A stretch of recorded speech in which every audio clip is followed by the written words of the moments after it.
जिसमें बजट की गरिमा को तार तार कर दिया, ये पहली बार हिमाचल प्रदेश ने महसूस किया होगा। बजट आगे जाने के बजाय पीछे जो है वो चला गया है।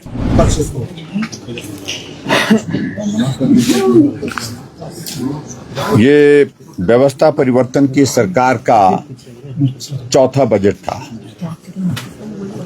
और मुख्यमंत्री सुखविंदर सिंह सुक्खू जी ने अपना चौथा बजट प्रस्तुत किया। इसके पश्चात उनका सिर्फ एक बजट बाकी बचता है और वो भी चुनावी वर्ष का बजट होगा। मैं समझता हूं कि बहुत लंबे समय से मुझे सौभाग्य मिला इस विधानसभा के अंदर बजट देखने का, अध्ययन करने का, बजट पर बोलने का। 29 बजट मैंने इस विधानसभा के अंदर प्रस्तुत होते देखे हैं और 29 के 29 बजट का प्रत्यक्षदर्शी हूं, जिसमें मैंने चर्चा में भाग लिया। 5 बजट मैंने बतौर मुख्यमंत्री, बतौर वित्त मंत्री स्वयं भी प्रस्तुत किए। लेकिन आज तक के इतिहास का जिसमें बजट की गरिमा को तार तार कर दिया, ये पहली बार हिमाचल प्रदेश ने महसूस किया होगा। पहली बार इस प्रकार का बजट माननीय सदन में मुख्यमंत्री सुखविंदर सुक्खू द्वारा प्रस्तुत किया गया।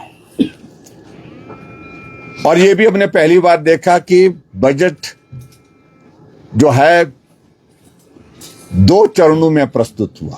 2 भी नहीं, मैं कह सकता हूं एक तरह का 3 चरणों में हुआ। बजट शुरू हुआ और जो शब्द का इस्तेमाल किया, जिसका हमने विरोध किया, उसके कारण व्यवधान पड़ा, बजट बीच में रोकना पड़ा। और विधानसभा के अध्यक्ष महोदय जी ने हालात को देखते हुए एक ऐसी परिस्थिति को देखा कि ऐसी सूरत में बजट प्रस्तुत करना कठिन है, मुश्किल है, तो उन्होंने हाउस एडजॉर्न करने का ऐलान किया। 15 मिनट के लिए हाउस एडजॉर्न करने की घोषणा की। लेकिन उसके बाद यह भी हमने देखा कि मुख्यमंत्री ने संदेश दिया कि हाउस एडजॉर्न नहीं होगा। और ऐसी सूरत में मैंने देखा कि विधानसभा के अध्यक्ष जो है बेबस हुए और जो एडजॉर्नमेंट उनने जो 15 मिनट की थी उसको वापस लिया। लेकिन उसके बावजूद जिस शब्द का इस्तेमाल विधानसभा के अंदर किया था, वो शब्द हम चाह रहे थे वो कार्यवाही से हटना चाहिए। अंततः गत्वा विधानसभा के अध्यक्ष के आग्रह के साथ साथ में मुख्यमंत्री को गुड सेंस प्रिवेल की और उसके बाद वो शब्द उनने वापस लिया। और उसके बाद बजट जिस प्रकार से नीरस बजट, और जिसकी अवधि मुझे लगता है कि शायद मेरे ख्याल में 3.25 घंटे के लगभग रहा ये बजट। 4 घंटे 9 मिनट का पहली बार इतना लंबा बजट। क्योंकि जब बजट में कुछ नहीं था, शायद यही एक स्ट्रेटजी रही कि इस बजट को लंबा कर दिया जाए और इस बजट में ज्यादा समय लिया जाए, इसलिए इस बजट को इस प्रकार से प्रस्तुत किया गया। और मैं देख रहा था वो आंकड़ों को, अगर मैं आंकड़ों में ज्यादा मैं जाना भी नहीं चाह रहा हूं हालांकि वैसे, लेकिन मैं देख रहा हूं कि जब पहला बजट मुख्यमंत्री सुखविंदर सुक्खू जी ने प्रस्तुत किया था 23-24 का, वो बजट 53,412 करोड़ रुपए का था। और अपने कार्यकाल का ये जो सेकंड लास्ट, यानी कि इसके बाद लास्ट होगा, बजट प्रस्तुत किया। और वो बजट भी जो है उतना ही, लगभग उतना ही बजट है 54,928 करोड़ रुपीस का, जो 2026-27 के लिए जो बजट प्रस्तुत किया गया।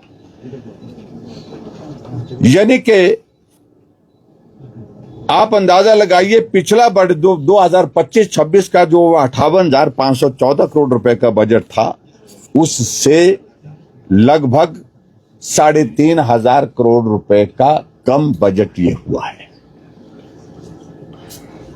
आमतौर पर आज तक के हिमाचल के इतिहास के जितने भी बजट प्रस्तुत किए, वो बजट पीछे की तुलना में आगे जाते हैं। और ये पहली बार देखा कि बजट आगे जाने के बजाय पीछे जो है वो चला गया है।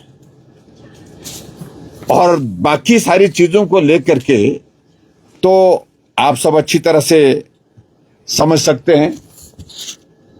मैं इस बात को भी देख रहा था कि जहां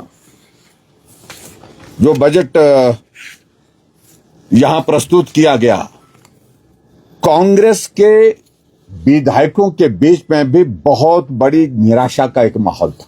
बोलेंगे कि भाई ये पैसा जो है डेफर किया हुआ, इस पैसे को आप जारी करो, इस पैसे को आप दो।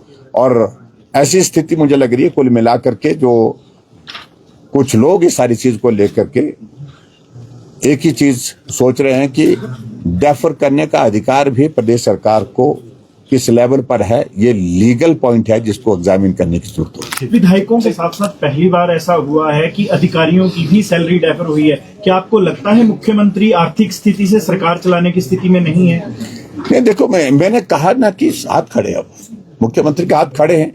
परिस्थिति इस प्रकार की है, सैलरी नहीं दे पाएंगे, पेंशन नहीं दे पाएंगे, ये हालात के लिए हम आज से नहीं कई वक्त से कह रहे थे। अब आपके सामने ही है, इसमें अब छुपाने वाली बात नहीं। अब तो exposed and totally fully exposed है ये सारे।